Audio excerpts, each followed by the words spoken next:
hindi ko ma-express. I cannot express my all my blessings. Salamat Ito naman. yung mga anak ko.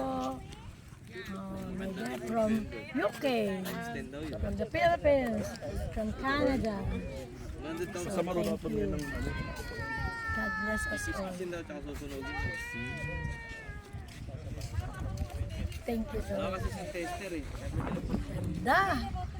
Ang ganda-ganda talaga. Yan. I could never forget at my age, 71. I experienced this. First time to experience this. I could never forget, Lord. Thank you. Sana andito rin yung sweetheart ko. Pero nasa heaven na siya. Ganun pa man, alam ko, masaya siya, nandito rin siya.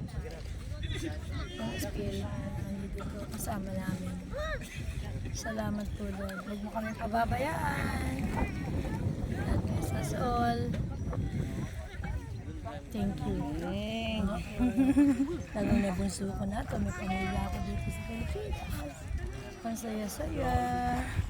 Si Leslie, si Benz, at si Alex. Bless them always, Lord. I love them so much. Thank you.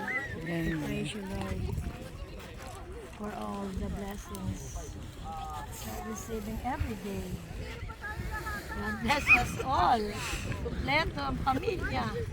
Hindi alam kung paano gagawin. Dito sa Batangas, first time to experience this. Ganda. Talagang mabait mo, Lord. God is good. Always. Yay! Praise you, Lord. Thank you. Okay, ayos. Ganda. Ayaw ang picture.